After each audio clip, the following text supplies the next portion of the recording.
and welcome to the latest episode of To Be Frank. I am very, very excited to be joined by Divina de Campo.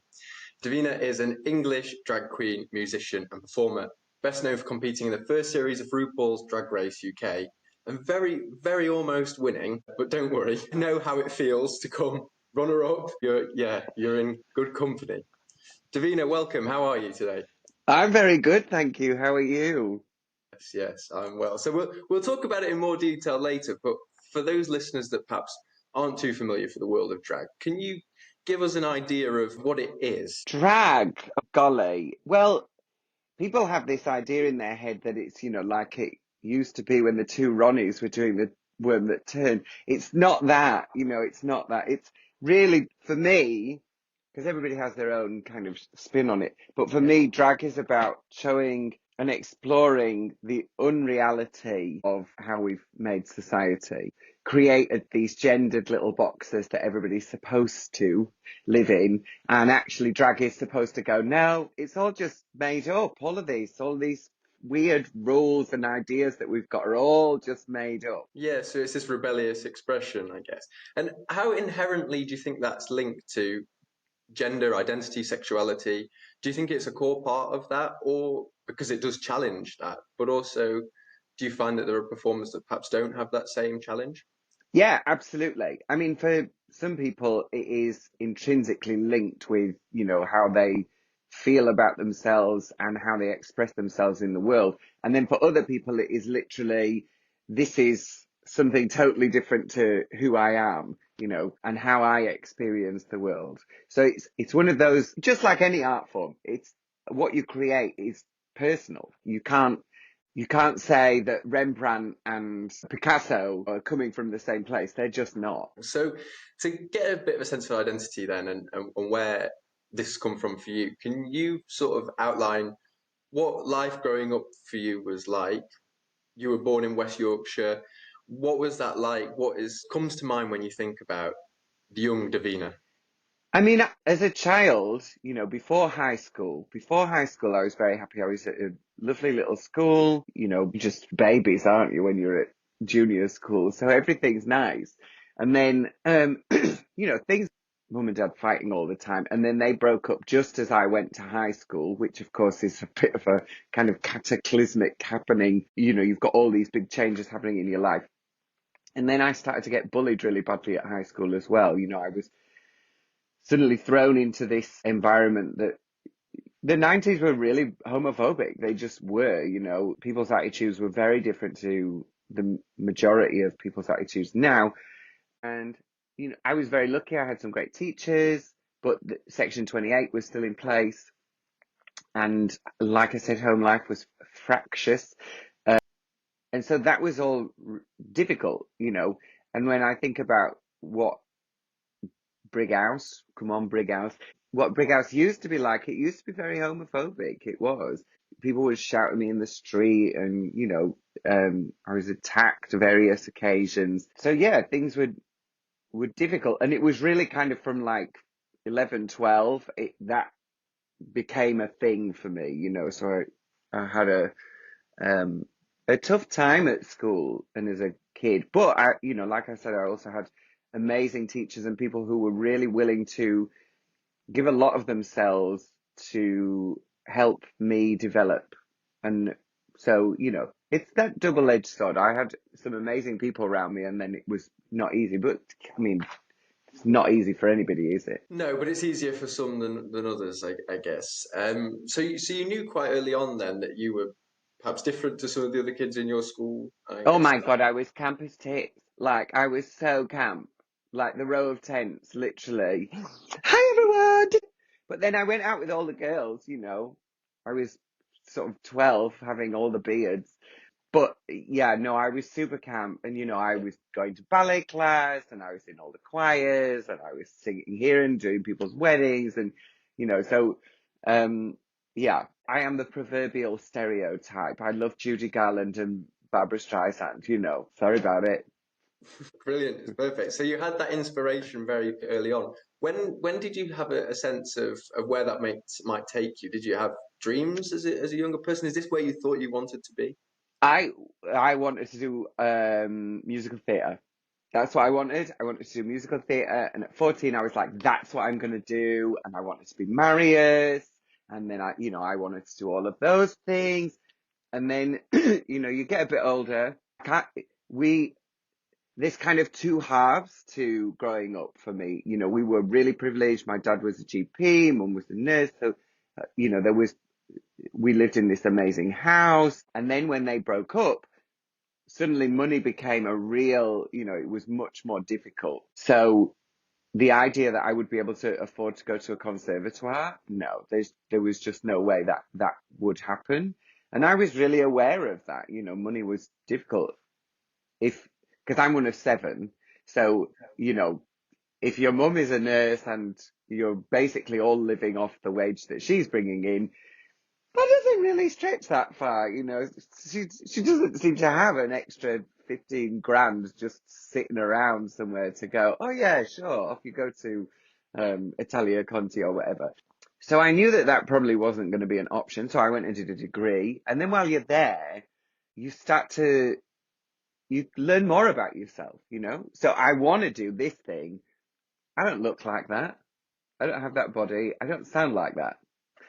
That's probably not going to be the thing for me, is it? Like I probably could have managed Marius, but anything else, no, they would have been like, gay, no. So, I'd done all this weird stuff at uni, rolling around in jam naked and stuff like that. And life, I think, gives you kind of what you need. So it was the only uni I got into. Okay. Like the other unis, either I didn't get through the audition process, or like 3 of the unis that I applied to just weren't running the course. And you don't get the money back. You're not allowed to apply for another one. They just were like, yeah, thanks for your application money.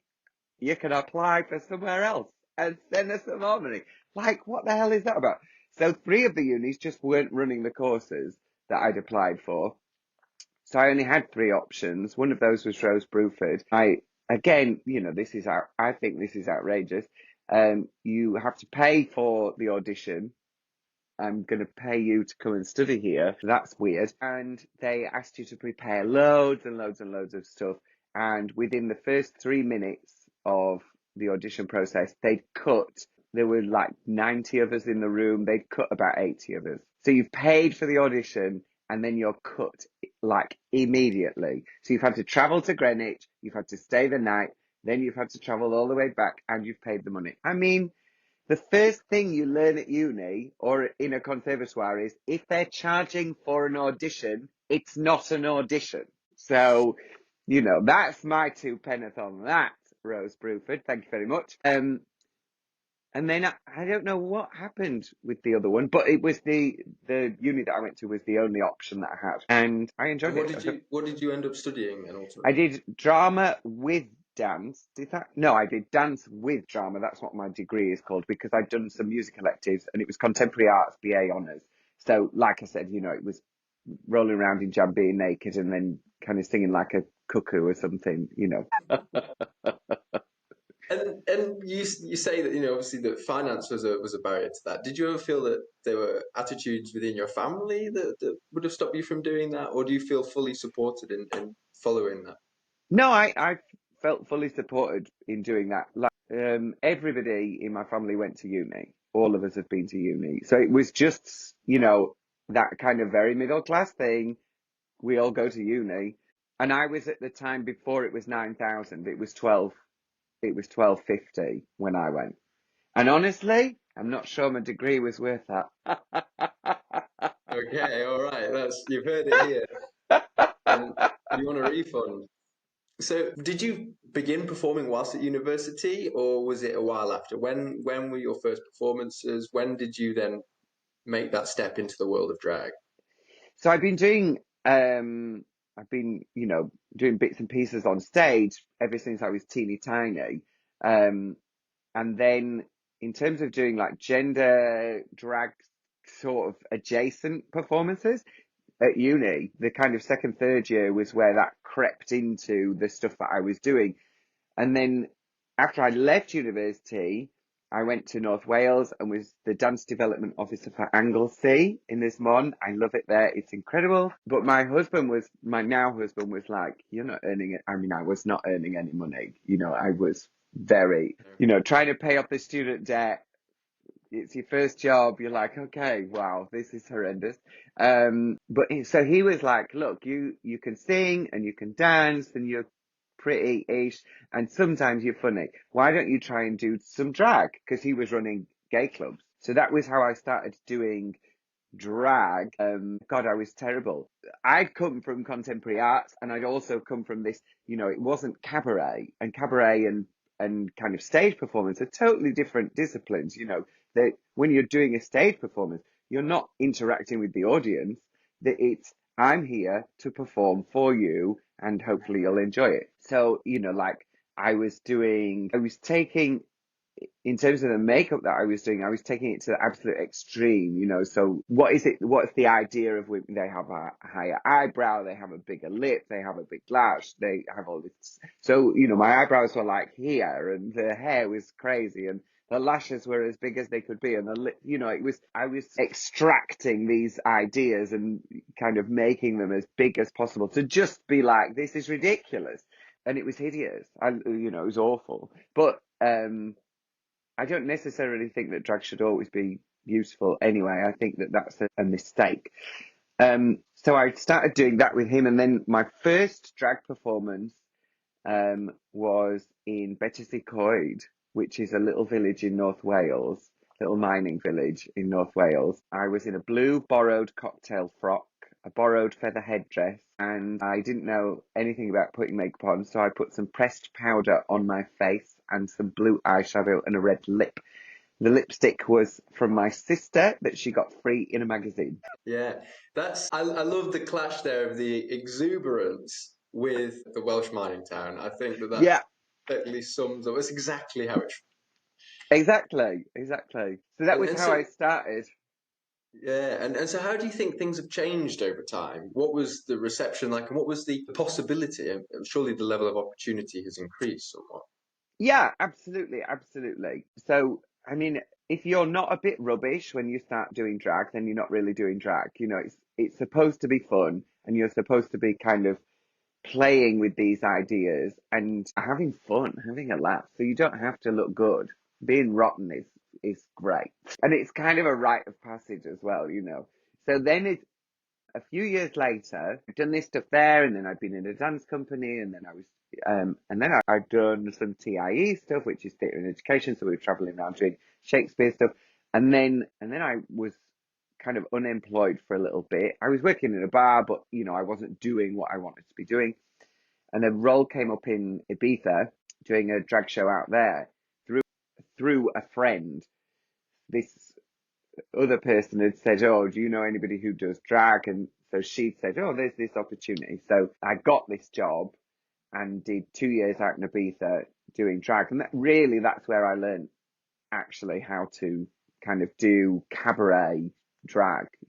I'd done 2 years already and it was just not the one. And then I kind of learned over these 2 years how to put a drag show together. So then I steadily worked away and kept on and kept on and kept on. And there was an evolution for me in terms of my thinking about drag as well, about what it is for, what my role in it is. And I, kind of see it as a job rather than just, I can make art and then I can do stuff that has a function. I'm a kind of service provider rather than just an artist.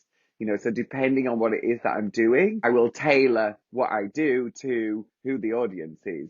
So if I'm doing an arts festival, then the performance I do for the arts festival will be totally different to something I will do for a bar performance, because those people want something different to those people. They don't want to come and just hear me sing cabaret or whatever. So I think that drag has a function, and I think for me the function is that the world is crazy, we're at the end stage of capitalism, so why don't we just forget about that for a couple of hours and have a really nice time together? Let's do that. So that's the service, that's the function, is to give people an opportunity to have fun and forget about the political, forget about the world we live in.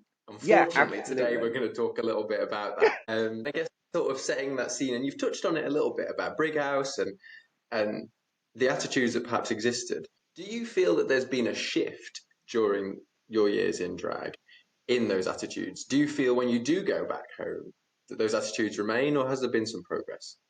No, I think there's been a lot of progress. I mean, you can see that in the polls anyway. The the attitudes towards LGBT people generally has been on a steady progressive incline. There's been a lot of um, noise made about trans people, which has shifted things back. You know, the last 14 years have been really um, devastating for uh, just for social progression and cohesion. You know, you just have to look at how things have slid back over the last 14 years. But from kind of 2004, I mean, yeah, probably from 2000, things were getting better. And then, of course, we have the financial crash and the Tories try and do away with as much of that as possible because, you know, if we're not divided, then it's not helpful for them.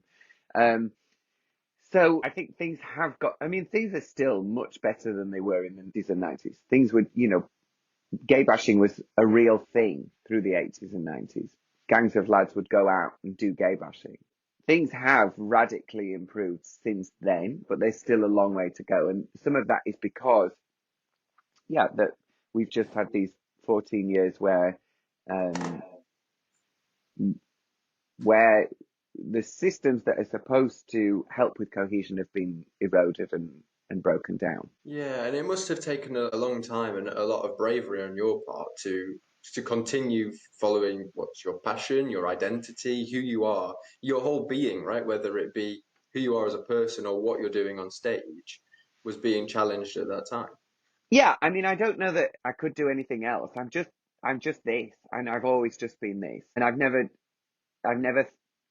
The only time where I've kind of changed who I am slightly was I lived in Stoke-on-Trent and it was still really homophobic in Stoke-on-Trent. You know, I would dress, I used to dress like a peacock, pink trousers, like bright coat, you know, whatever. I would get shouted at in the street so much. So then I was like, okay, well, I'll just wear tracksuit bottoms and a t-shirt or whatever. And I would still get shouted at in the street. So then you're like, well, I get shouted at in the street, whatever I do. So shove this.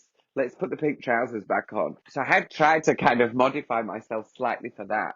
And it wasn't that, you know, it was perfect. While I was working in Nismon, there was one particular woman who she wasn't, we'd kind of been subcontracted to go and deliver projects in schools, and she was so homophobic, so deeply homophobic, and she was spreading rumors that I was a paedophile all round the island. Yeah, and it wasn't until sort of 6, 9 months later when I spoke to the administrator of the company that I was working for that I'd found that out.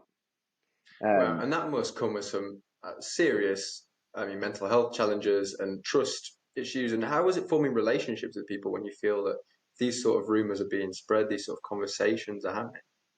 yeah, I mean, what had happened while I was there was there'd been some accusations leveled against a teacher, not me, somebody else, and those turned out to be false. And my classes just immediately went like that. You know, I'd gone from having 30 kids in these after school classes to having sort of 8 or 9. And nobody told me what was happening. I didn't know. So I'm like, what has gone on here? So for a month, I'm teaching these classes. And then finally, somebody says, oh, we should just let you know this has, you know, this is the situation. And then this other person was saying the same about me. So yeah, you sort of go, you know, I can't win here. There's nothing I can do in this situation apart from petrol bomb this person's house. And I don't advocate for that. So No, I didn't we do don't that. endorse that here. Petrol bombing wouldn't have solved the No, problem. you know, it would have made me feel better for about 10 minutes and then I'd have been in prison. But there's a point in that, isn't there, about other people's attitudes towards other individuals in society and the violence and the disruption that causes. And you mentioned it before about, the right or the Conservatives wanting to divide people, wanting to create that. And I know that this is a wider point, and you're talking about a very specific story here, but this tension, it does create fractious society, and it's difficult for us to live through that, and particularly communities that feel that they face that more often than others. I don't know how you feel you're able to have that resilience and to stay calm and not get the petrol bomb out. Yeah, I mean, when you're in that situation, I just took myself out of it, really. I just took myself out of that situation, if I'm completely honest. I went, and what's really nice actually is that some of those kids who were 4 or 5 or 6 when I was there and I was teaching now turn up to the shows and they go, "Hiya, you taught me when I was 4. I'm 28. I mean, that's hideous for me, but also, they don't care. And that's one of the things when I was teaching later, kind of 2009, 10, in a high school in North Wales, attitudes were completely different, completely different. The kids just don't care about that stuff. So, which again, it sort of shows that this is all external stuff that is fed to people in order to make them hate the other rather than, look at the people who are really pulling the strings. Because we're all just people and life is complicated, Life is complicated.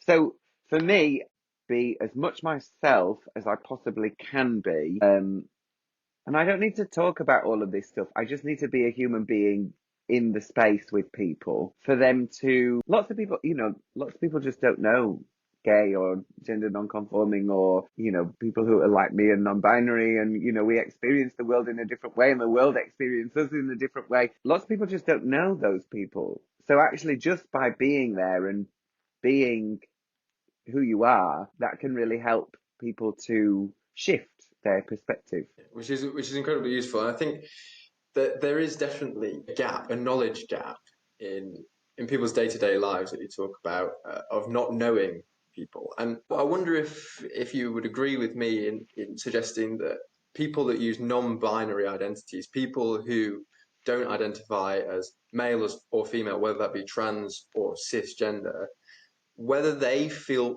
that they get more scrutiny, a less of lack of a respect from the public, because it's somehow perceived as an unknown and other, an entity which people aren't so familiar with. Is that Yeah, even hard? I think, again, lots of places around Europe are making big strides, whereas here in the UK, we've decided we want to go in the opposite direction and make life more difficult for everybody than it really needs to be. People, especially the right, want easy answers. That's what it is.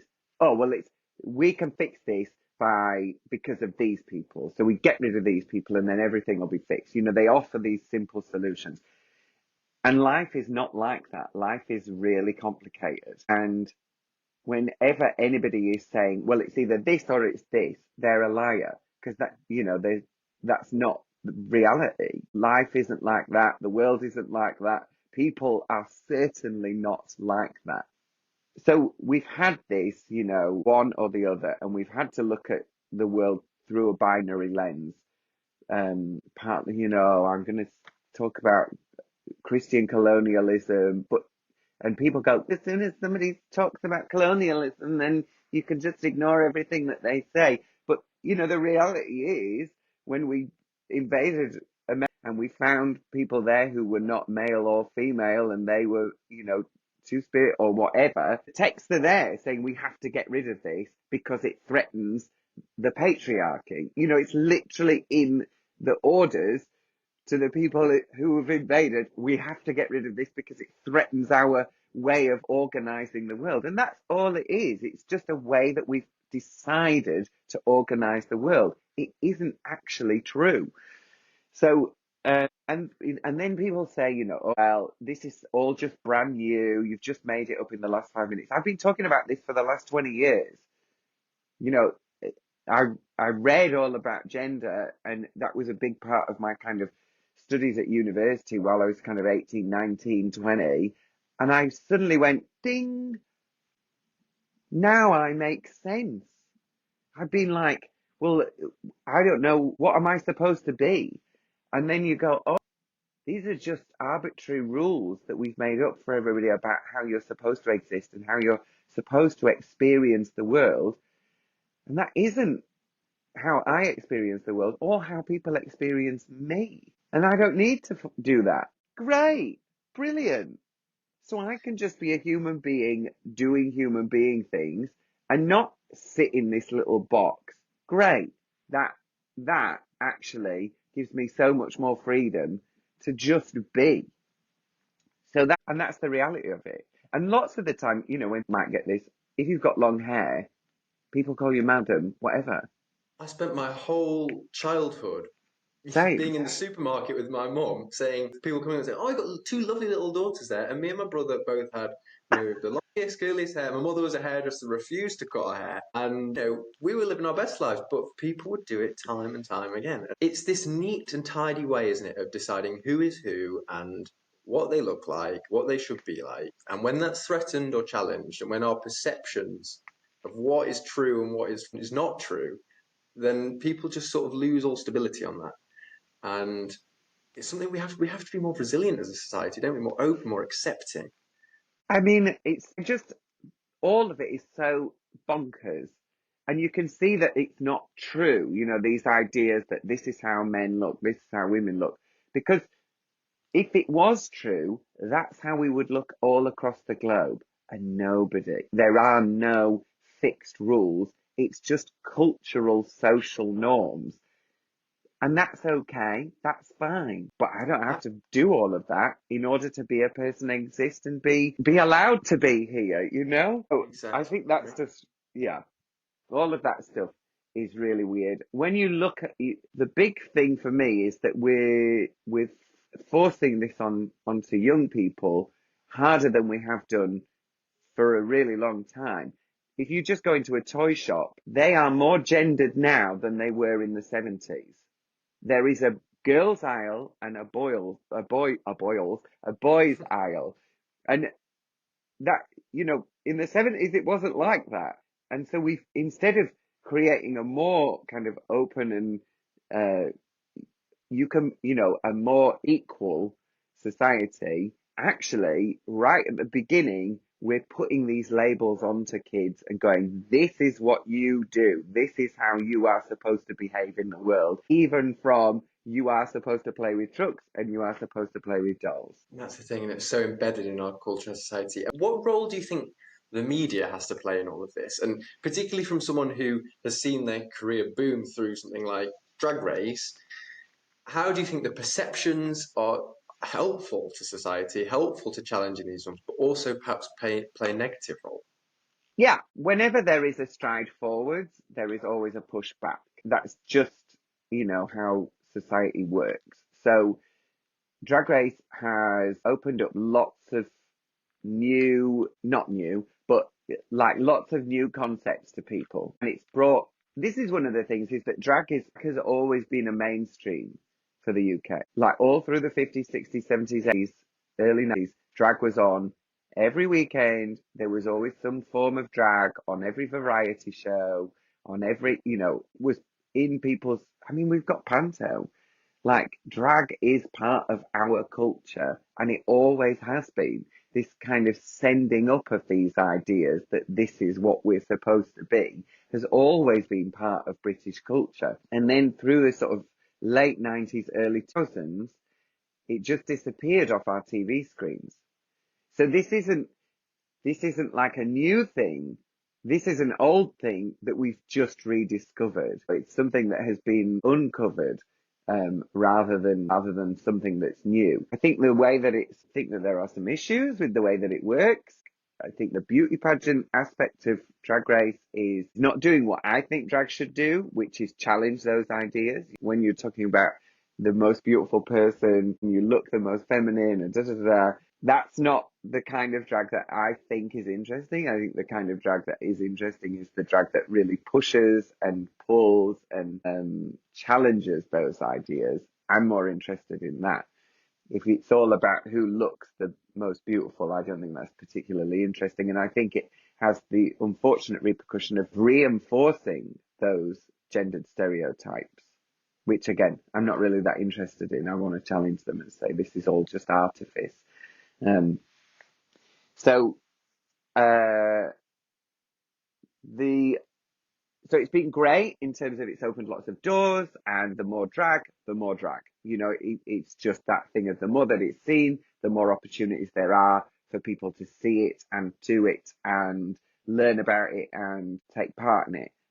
But it also means that those people who are reactionary have a focus for their reactionary behaviour. They go, oh, this drag that we're seeing, it's disgusting, da da da da. And, we've seen riots outside drag queen story time. That's, If yeah. you're going to say we live in a free country, which the reactionary right is all about freedom, great, me too. And we live in a capitalist society, nobody is forced to go to a drag queen story time. And you do not get to tell other people what they can and cannot do with their time. That's not, you do you. You don't want to go, don't go. Somebody else does want to go, they will. And if there isn't a market for it, it will stop very quickly. But if you You're absolutely honestly think that people are going to turn up to drag queen story time to hear somebody talk about things which are completely inappropriate or do, pole dancing in no clothes, you're nuts. You're absolutely bonkers. That isn't what's happening at your local library. That's not right. what's happening. For those that don't know, Drag Queen Storytime is for children aged between 3 and 11, and they're read fairy tales, right? Some Yeah. traditional, some a little bit more modern, in an effort to sort of increase diversity and inclusivity. But it's been met with such furore. I mean, I'm very proud that the Green Party sort of passed a motion in favour of supporting these projects. But in Russia, in Hungary, it's been banned. I think in several US states they've attempted to, and there's been protests here in the UK as well. I mean, do you think do you think that the far right fear drag queens more or books? Because Well, it's very rarely the left that are burning books, is it? yeah, I mean that's the thing. And so, what's your experience been with children? You touched on it a little bit there, but these these views and perceptions they're created, they're learned habits. And Yeah. so when you're engaging with young people, that's just not on their radar. It's not something they think about. No, they don't care. They just see a person in a sparkly costume and then they go, are you a man or a woman? You go, what do you think? And they go, mm. And I say, does it matter? No. Okay. There we go. Yet Like, somehow, like allowing children to explore the fantastic and to dream comes with claims of sexualization and grooming, which yeah, to me which is doesn't add up. insane. It's just, that is absolutely insane. That is like saying that an actor, because they have been in, so Michelle Pfeiffer should not be in any other films because she was once in a film where she looks a bit, sexy. No, of course, that's insane. That's absolutely bonkers because artists create art for particular people, you know, or they're making it for themselves. But you are not going to go into nursery and put on a show that you would put on for, in a nightclub. I'm not going to stand on stage and sing songs about things that I might do in the bedroom for 4-year-olds. Are you insane? No. And to imagine that that's what's going to happen is just absolutely deranged. You are so weird if you think that that's what people are doing. Because it's not. If I've been booked to do a story time for kids, what am I going to take with me? I'm going to take books for little kids. We're going to do Wheels on the Bus Go Round and Round, and we're going to sing about Incy Wincy Spider, and we might have a little dance. You know, we're going to do exactly the same thing as anybody else does. It's just, I'm in a ridiculous, funny costume. So it's just like any other character coming and reading stories to kids. It's bizarre. It's so weird that you would think that somebody is going to turn up, it'd be like taking Titus Andronicus Like, okay, right, kids, let's talk about raping my sister and chopping people's arms off. No, nobody's doing that. You're nuts. And but this is a persistent belief, isn't it? And it has been met with this backlash that somehow there's this woke education in school. I mean, even there's accusations going towards the police now, but there seems to be this thing that, and it's particularly towards, I think, people that are presenting more effeminately, that society says you are masculine, you have to present in a masculine way, and doing so threatens our society, it undermines it. I mean, why is that? Why is that so unnerving? And perhaps another question, supplementary question to that is, what is the reason for this disparity, I guess, between drag kings and queens, and perhaps perceptions that come with that? So misogyny is entrenched in our society. You know, every report on everybody, any institution has said it is deeply misogynistic. It's homophobic, it's racist, it's misogynistic. That is part of the system that we're living in. Even just down to really, really simple stuff. If a woman had designed your local town hall, there would be no stairs in the town hall. It would all be ramps. Because if you try and push a buggy upstairs, it's really hard work. So a woman has a completely different perspective to what life is really like to an able-bodied man. And there is a completely different set of responsibilities. Some of that has shifted, which is fantastic, but not enough of it has shifted. So it's just, even at the kind of basic level of our public buildings, they are exclusionary towards people who have been given this role of, you're the carer, off you go, you look after this little person, and he's going to go and do other things. So misogyny is entrenched into just the very fabric of our society. Drag is about challenging that and about saying this isn't real, we don't have to live by these rules, we can make the choices to do something different.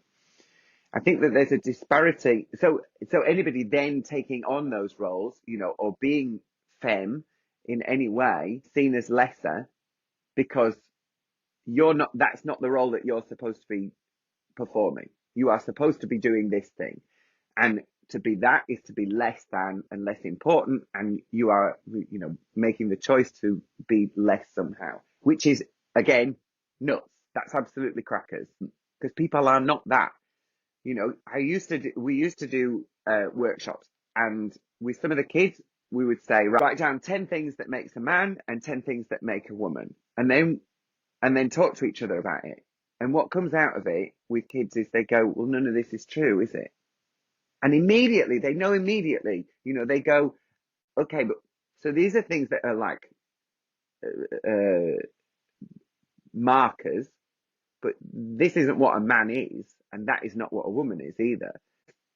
Those are just markers of how we've organized our society, and this is how people present in order to, but I don't know anybody who would be all 10 of these. I don't know anybody who would be all 10 of these.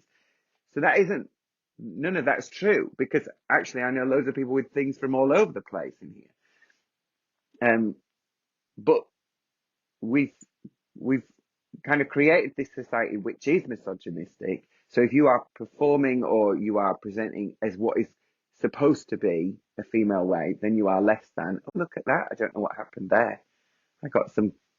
Dear, that's very on That was brand, I must magic. say. Wasn't that nice? Maybe the stream was just saying, yeah, good point, bitch. And then I think the disparity between drag queens and kings is because of that misogyny.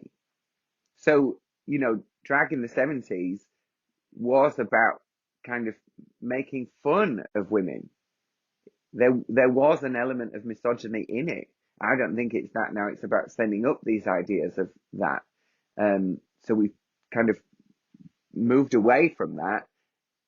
But then for a drag king, you're sending up the idea of being a masculine person, being a man.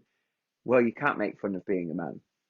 That's not Okay, allowed. that's the point, isn't it? Right? It's why does that feel like such a challenge to be able to ridicule what or exaggerate masculinity? Why is that such a problem? For exactly that reason, because, you are challenging what I've been told I'm supposed to be. I can't find that funny. No, I have built myself around these ideas of football and lager and being strong and not crying, and I don't talk about my emotions, and I've built myself around this.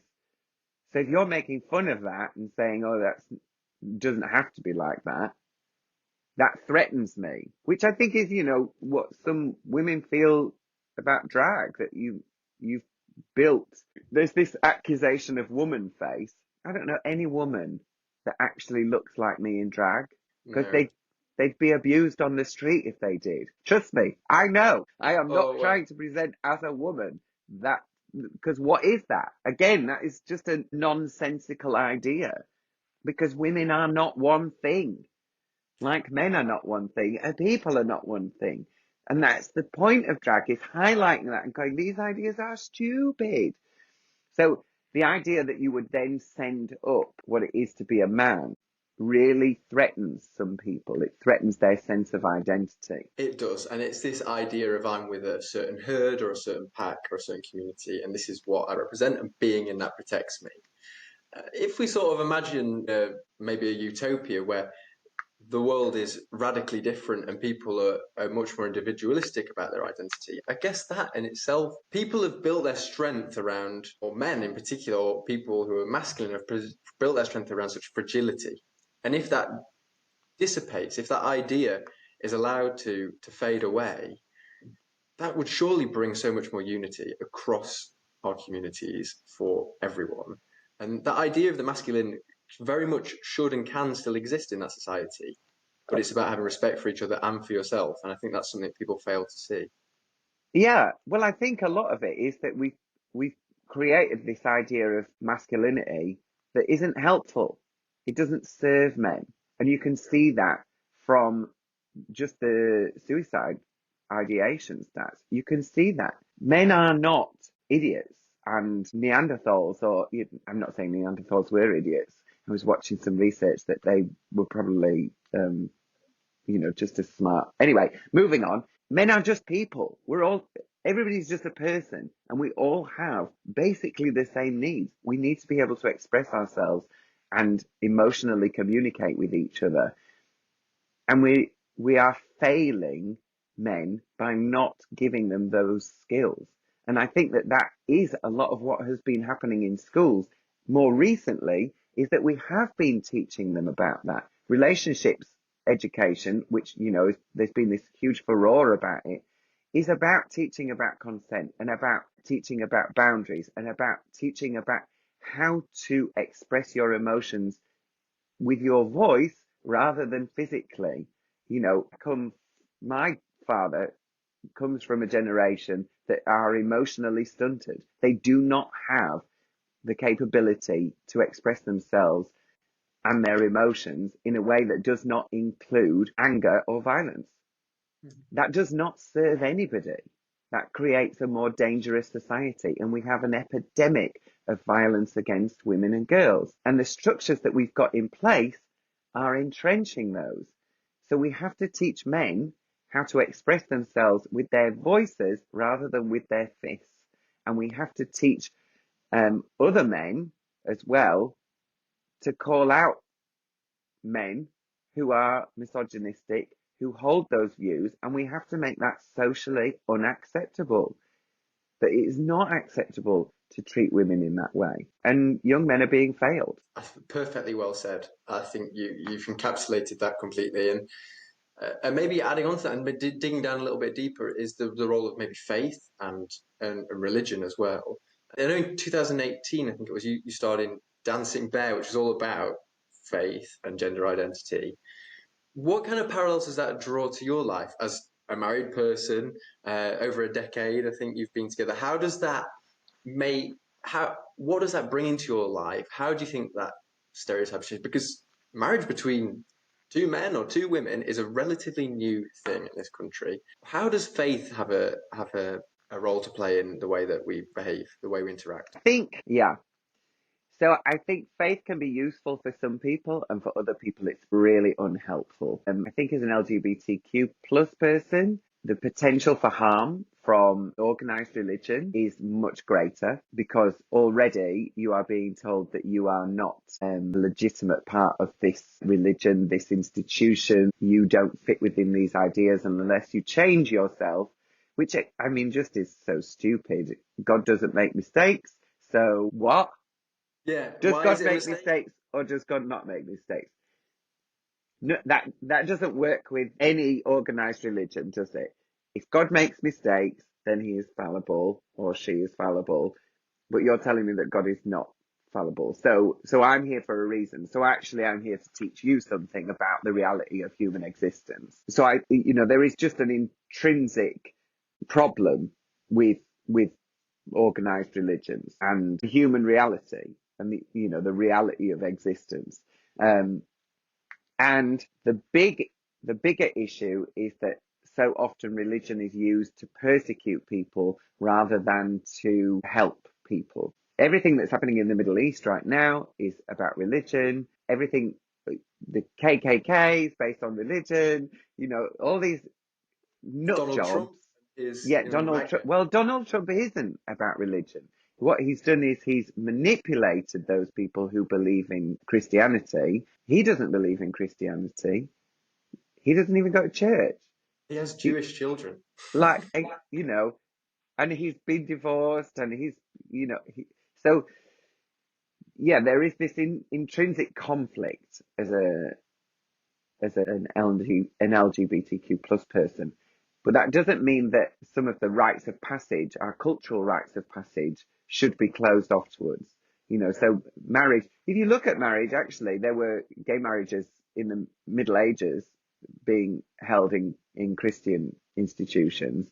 And then you get a new Pope who goes, no, none of that. Thank you very much. All done. Which is the same with the story about Mary Magdalene, that, she was a prostitute. That was pushed by a Pope. That wasn't the reality. She was one of his most trusted advisors. But because she's a woman, she cannot be that, and she has to be framed in a different way, because men have to be the top of the tree, and because this is a patriarchy. So I think that there is a conflict at times with religion as a queer person, but there doesn't always have to be. So I was brought up in the Methodist Church, and the Methodist Church it's been one of the first churches to affirm trans people. It has been open to holding gay weddings longer than anybody else. And I did not, in my church, face any discrimination. I was very, very lucky. We didn't really talk about it, but when we did talk about it, it was a much more affirmative model. In the Sunday school, I went to Sunday school, gosh. It's How kind was of that? 13, 14, 15-year-old being in Sunday school. The people who were leading the Sunday school were like, yeah, gay people exist, and God made them, and we should be kind to gay people, and they deserve to live their lives just as happily as anybody else, and they're welcome in this church. So a much more affirmative and open and inclusive environment to grow up in. But I know lots of gay people that was not their experience of being in the church, and it was a much more difficult experience for them because the denomination that they were a part of was not that, or, even just individuals within that church were not that. And so do you feel that you've almost been forced in a way to be political because of your identity and who you are? Maybe you felt that it was something you'd always be engaged with, but perhaps it's this idea that when you're persecuted or when you face a challenge or when the system, the structure is there, doesn't serve you, does it force you to have to engage in a way that perhaps you otherwise wouldn't? Yes, I think so. People who say, oh, I don't know anything about politics, because you didn't have to. Yeah. At 15, I'm at school being bullied, and then I hear about this Section 28 thing, and so I've been kind of politically aware of the decisions that those people make have a direct correlation with what happens in my life. I've been aware of that since I was relatively young. As a sort of 16-year-old, we've had trips to Parliament where I challenged MPs on, you got your education for free and now you don't think that other people should have that. Why is that? Why do you think that you were entitled to that, but other people shouldn't be? Because that's the reality, isn't it? Those people got their education for free, they had a bursary, and then they decided that that should not be the case. We shouldn't tax people at the top more. We should just put the costs on to the people at the bottom instead. Great. What a great choice. That's it. The people that are making decisions about society, how it functions, the opportunity for other people, have had it all themselves. They live in a society that works for them. And it's a privileged few that then make choices and take things away from us. Do you wish that you didn't have to be political? Do you wish it wasn't something in your life? Or has it given you something positive in any way? Oh God. No, I wish I didn't have to be political, but I have such a deep sense of justice that this is not helping my career. This is not helping my career. I see other girls who don't speak out, who just keep it all frothy and frilly and, and they get opportunities that are not offered to me because of that. But I just, I cannot see a politician making decisions which is destroying people's lives and not speak up about it and not go, hold on, you're angry and I get why you're angry because nothing works. But it's not the people in a boat who are fleeing persecution that are making things not work. It's the people at the top who are making those decisions not to tax the people who have increased their wealth by, more than double. It's them. Those are the people who are creating these problems because that is our money being extracted out of our society and not being put in to make society better. Those are the people who are the problem, not the people on the dinghy who, just to be clear, it's our foreign policy which has created these issues, why these people are here. If we weren't invading, if we weren't creating destability across the region, then they probably wouldn't be here in the first place, would they? But we have done that. Those are the things that our country has decided to do. So we have a responsibility to these people. And add to the fact that nearly every other country in Europe takes more refugees and asylum seekers than we do anyway. It's So the lack of. I can't stop myself. I can't stop myself from being political because all of these things are tied together and they affect there's been a rise year on year since the Tories have come in of homophobic attacks and abuse. So the decisions that they have been making have a material effect on mine and my community's life. So I cannot just sit back and go, yeah, it's fine. It's great. Why do you think others are able to? Do you think it's a sense of hopelessness, or is it just sometimes like people say, I don't want to know, I prefer not to know because it is impacting us? Yeah, I think ignorance is bliss for a lot of people. If I don't engage with it, then I don't need to worry about it. It'll be fine. No, I don't engage with it. So it's not there. My life's fine. And my life is fine. I have a lovely, lovely life. But I can also see that for other people, that is not the case. And it should be the case. If wage stagnation in the UK has really, really impacted people's living standards and their ability to have children. We have a problem with the birth rate in this country, which is why we need so much immigration, but people cannot afford to have children because their wages do not pay enough for them to live. Most people my age are still renting one room in somebody else's flat. I'm 40. Most people my age are not going, oh yeah, I've got a house and I've been able to have my children and I'm in a stable job. That's not the reality for people now. And that's because of the decisions that politicians have made. So, and I can see that, and I've been given this platform, and I should use, I feel a responsibility to my community that I should be pointing this stuff out and where the problems have stemmed from, rather than just going, hi there, I'd like to sell you a dishwasher. It'd be really easy for me to do. I do some of that too, but I also talk about other stuff. Yeah, and you've done an excellent job, and over on your Instagram and your social media, you've been encouraging people to register to vote and to get out and to vote tactically and to be wise with what they do and to stay engaged. And yeah, you don't have to do that. It's not something you have to do. And like you say, it doesn't bring commercial opportunities for you. No. Do you think, and we talked about how identity perhaps influences politics and makes people political. Do you consider yourself, and this is probably quite a complicated question, but do you consider yourself to be left wing or anti Tory or just pro yourself? Is it I'm defending myself and who I stand for, and anyone that's against that is going to feel the wrath of my community and my strength?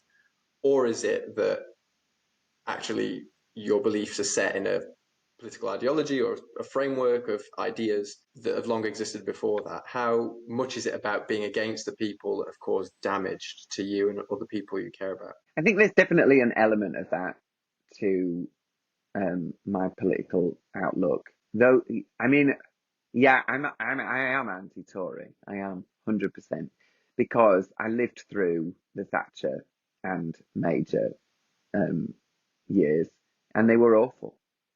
They were horrible. We had exactly the same problems then as we now have because they did exactly the same thing. Cut everything to the bone, made everybody's lives as difficult as possible, ruined whole communities, destroyed the country, broke the NHS.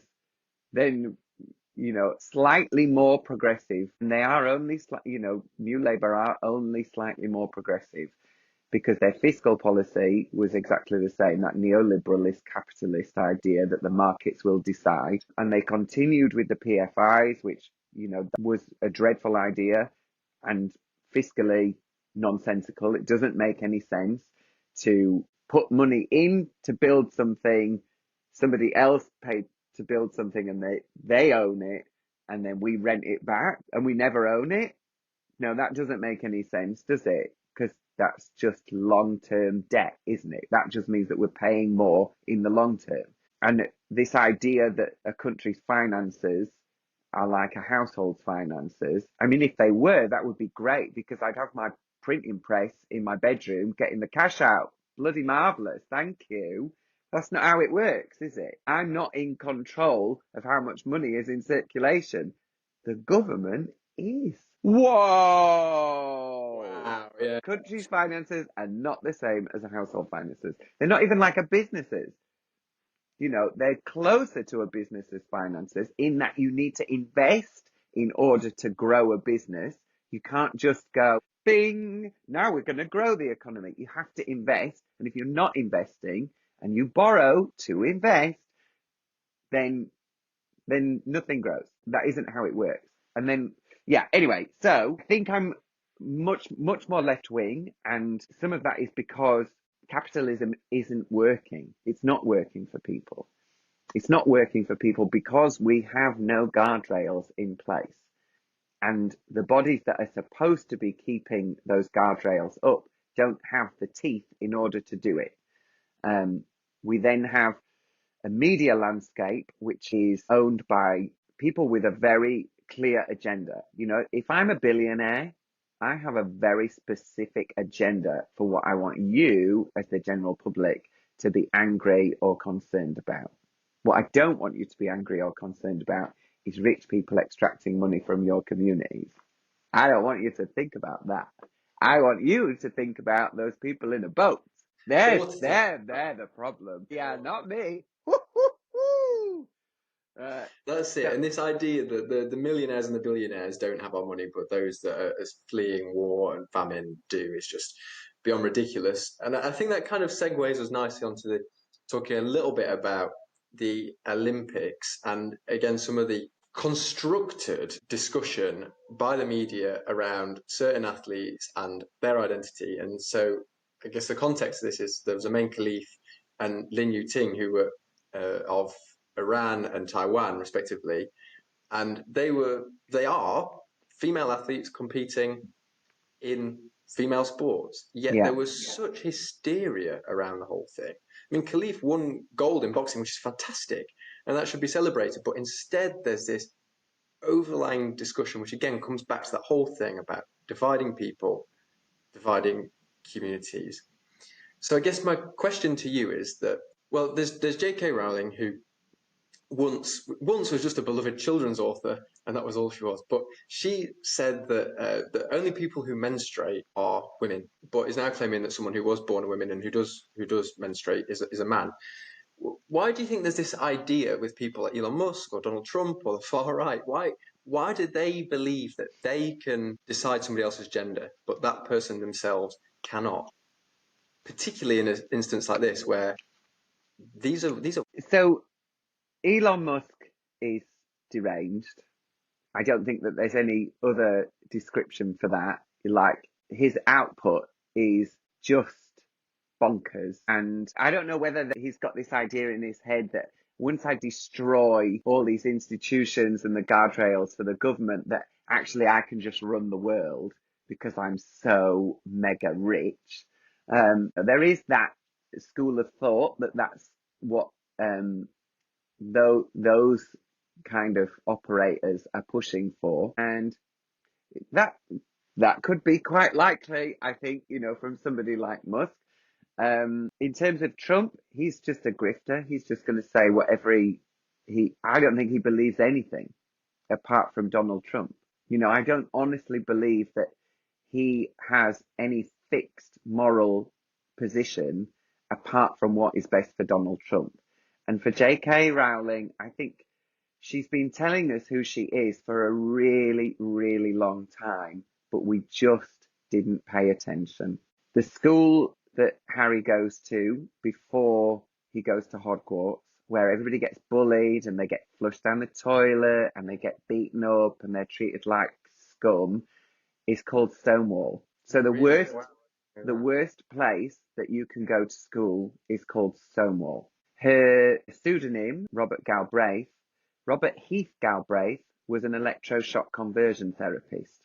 Now, I Googled my name before I took it because, I want to make sure nobody else has it, or if they do, who that person is, who am I referencing? You cannot tell me that you did not Google your name before you took that name on. So you took, and I Googled it when I first put these two things together. I Googled it, and Robert Heath Galbraith was the first one to come up. So it wasn't her pseudonym, it was him that came up first. So if you'd Googled that, you would have known immediately. And the fact that you have had this pointed out to you and you have continued to use that moniker, what does that tell us? That tells us exactly what we need to know about you, because your actions have done what your words have not. You have made those choices. Then who did she set up Loomis with? Baroness Nicholson, who is a virulent anti-LGBT campaigner. You have told us who you are. These are the people that you hang around with. These are the people that you set up organizations with. These are the people that have worked against our rights consistently for their entire time while they've been in the legislature. So you've told us who you are. You sent love to Miriam Cates, who, again, is a virulent anti-LGBT campaigner. Then the other thing that, Dumbledore's gay, where? He's not. Not in any book is that referenced. He's not. And then you talk about the analogy of not Sirius Black, whoever the werewolf guy is. It's an analogy it's like an analogy for HIV. Yeah.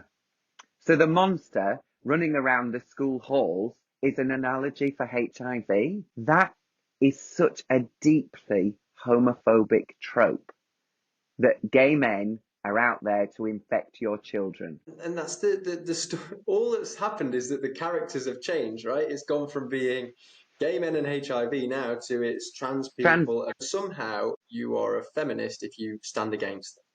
Yeah, you're a feminist if you say you're not a woman because you look like a man. Yeah. And it's purely physical. Right? Okay.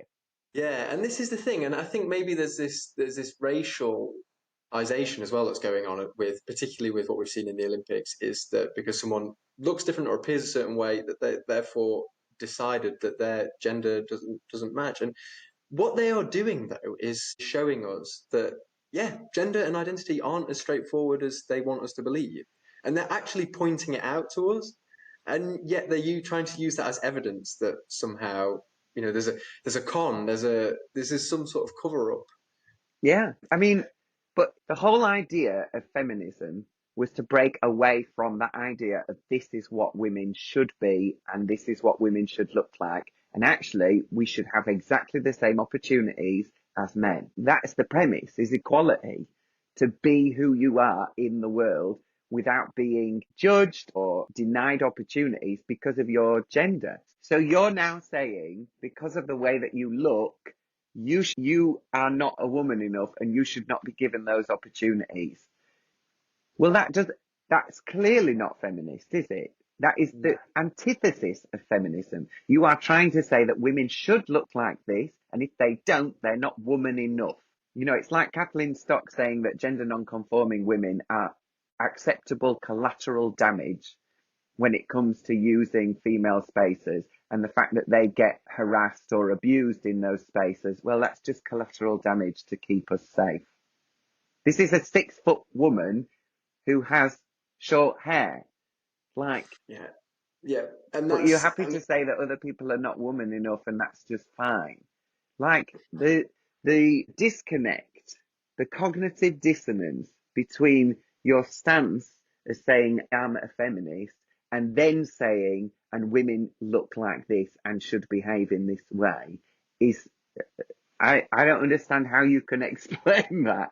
You know, that's just bonkers. And, you know, I think as Iman Khalif from Algeria, it's illegal to be trans. I don't think it's all that great to be, you know, if you were gay or gender non-conforming. So this is a woman who already has a difficult life. She had to literally fight to get to the Olympics. She had to push against her father. She's been selling scrap metal to pay for her training. Like, come on. How much does a woman have to do in order for you to go, okay, yeah, you put the work in? And then you have exactly. other boxers, other female boxers who said, no, absolutely, you know, I beat her. She's not some, you know, incredible Hulk. She is beatable. You just have to be good enough.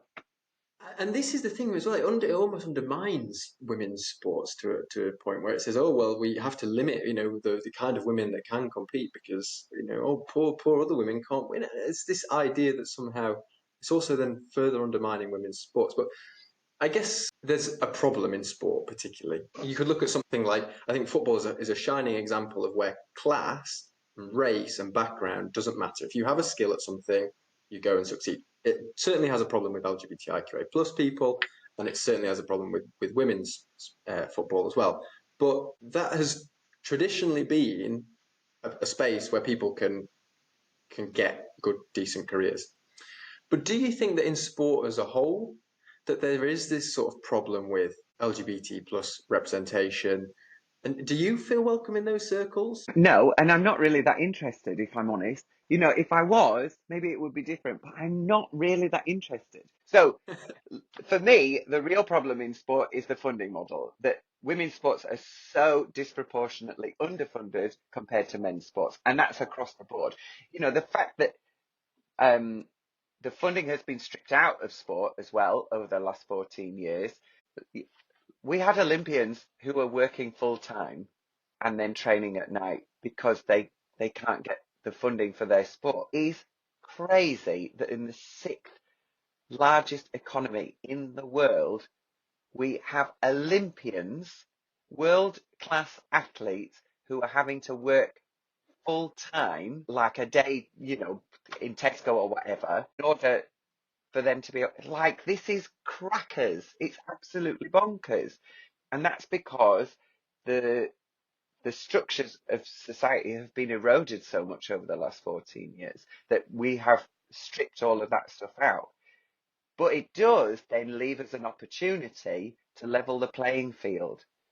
So we can put the funding back in and we can make sure that women are given the same opportunities as men. We can make sure of that, that they, you know, the men get to use this football pitch, so do the women. There we go.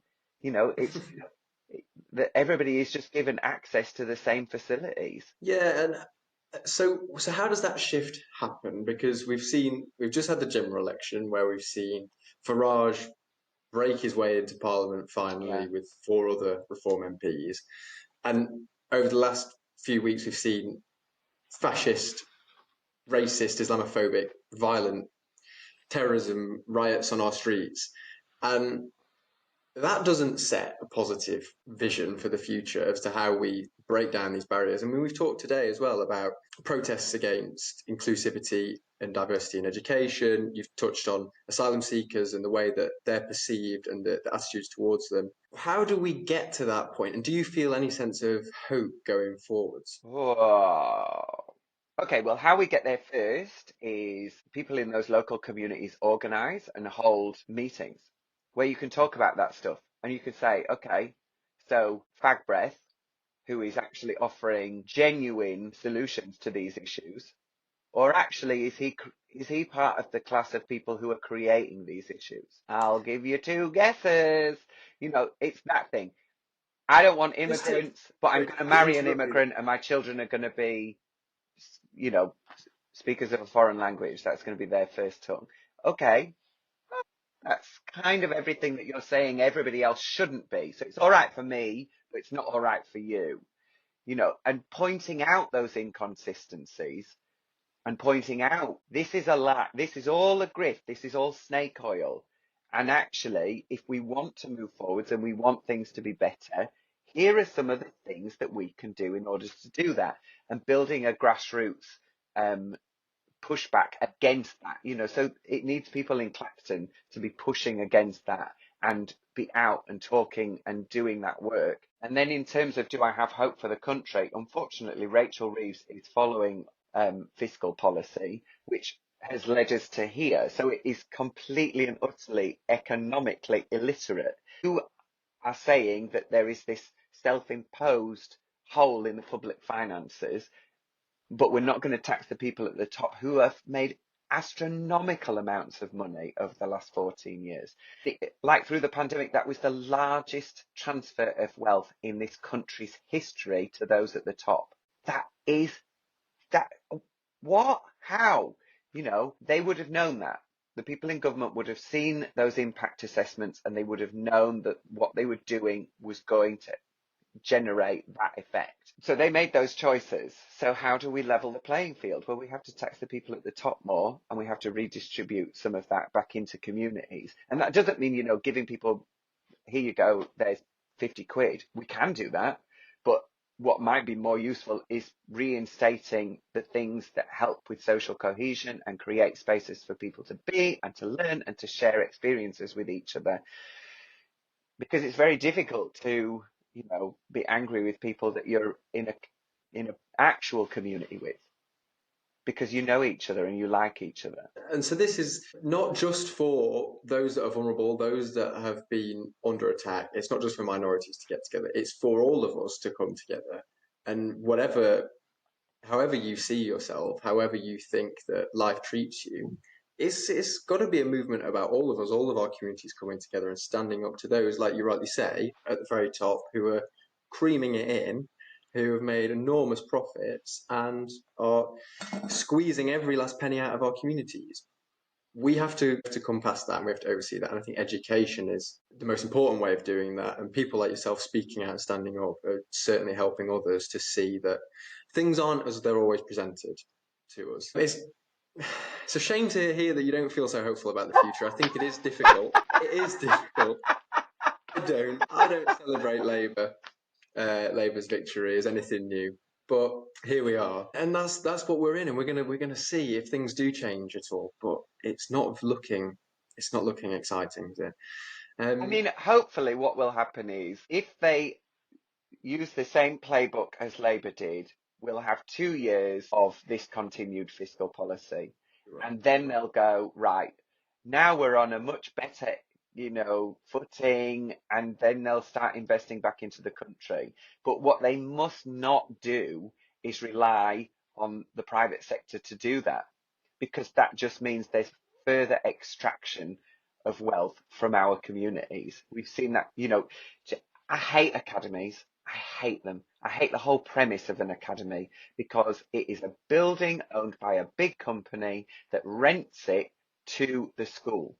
So every room that you rent, every classroom is rented. There is a cost to running a class in that school every time that you use that room. That doesn't make any sense.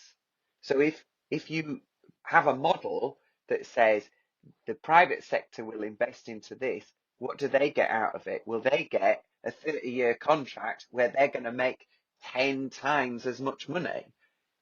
That is not a good use of public funds.